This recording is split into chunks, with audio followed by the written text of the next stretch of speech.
Sauvignon Blanc. Sauvignon Blanc. Woohoo! Yeah.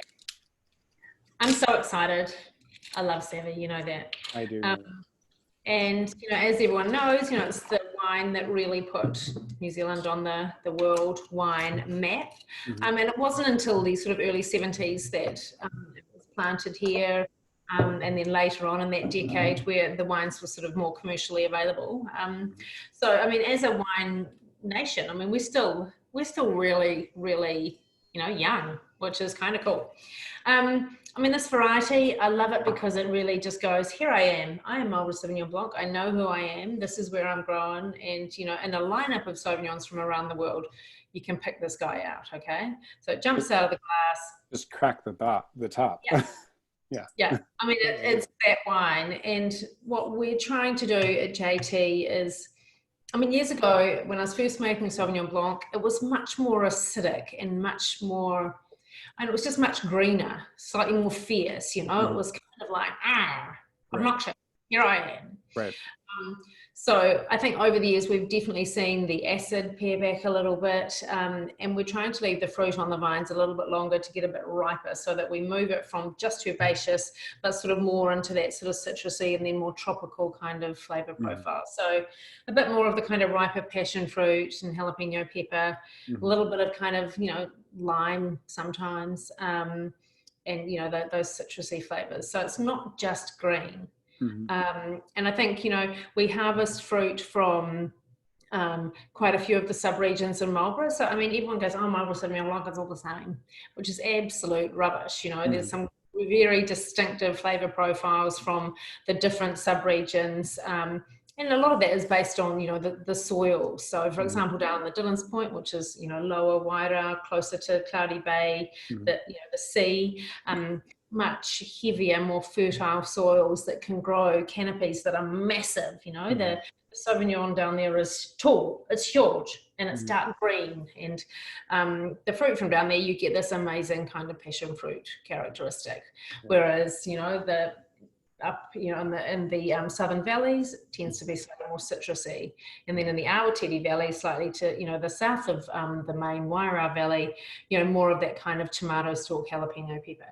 So the brilliant thing with this wine, lots of different vineyards all blended together, gives you lots of different flavors, and it's not a wine that you go, oh my god, all I can taste is red ruby grapefruit, right? Because who wants just one flavor? Yeah. Our government says eat 5+ fruit and vegetables a day, and I say just have a couple of glasses of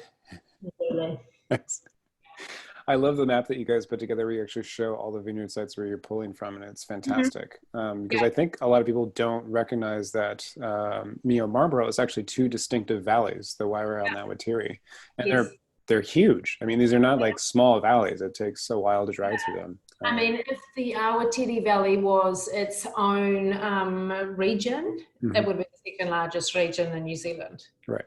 Yeah. So, plenty of influences, different soil types, and different ripeness levels for sure. Yeah. And I think too, the major influence here in terms of the geographical things that influence our wine. The Southern Alps that run, the length of the South Island. So obviously when that cold, nasty wind comes up from Antarctica and there's rain and it's freezing, it kind of comes up the country to the, on the east of those Alps, and then hits Cape Campbell, which is a little point off, the south of Cloudy Bay, and then takes it over into Martinborough. So we can be sitting in Marlborough, perfect blue sky day, look out there and it's just cloudy and horrible, and it will be raining and you're having to walk like this.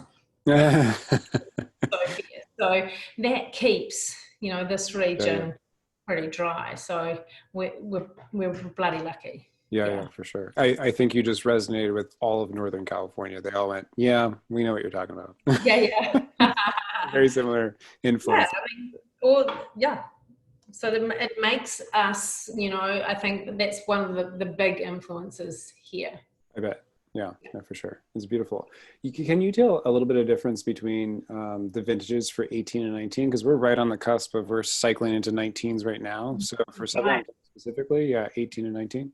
Okay, So 19 was slight, kind of average crop, in terms of cropping levels. 18 was that vintage that we had 3 tropical cyclones come from the Pacific, come down. We had a bit of rain that vintage. So it was a year that we really had to work quite hard in the vineyards in terms of going through and cutting off any fruit that had been affected by botrytis. So that it was one of the toughest growing seasons that I've been involved with since 1995. It's sort of like it was tough. Yeah. Okay. That was a hard thing you had to do. Oh, that was 19. Oh my God, which one? Yeah, sorry. That was 19. 18 was good until right at the end. And then it was, a little bit hairy. But yeah, 19. So the one that you've got now, if you've got 19, so that was a toughie. But what I think about 19 was that it was a really, really warm summer. So we had quite low acid going into vintage. So I think these wines have, they're more tropical.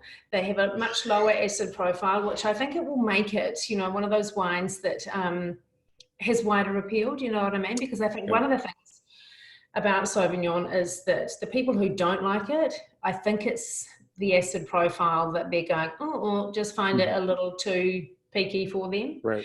This has quite a lot lower acid than the 18. Got it. Like half a gram lower probably, which I think makes a difference. And I mean, I don't know, I hate to say it, but you can really easily drink quite a lot of that. For sure. I know plenty of friends who would agree with you. I get texts from them late at night. Brilliant. Yeah, you're like, fine, that's good. Fine. Yeah, so I mean, as much as that was a difficult vintage, I think that the wines, oh my God, and Sauvignon Blanc is that grape that just tends to, I don't know, even in a cool year, it can be good because you have those really intense flavors of green, right? Sure. But yeah, much riper. It was it was a really warm summer, which for us, I mean, we've had 2 warm summers. So yeah, interesting. Good, thank you. Moving on to Pinot. Hold on one second.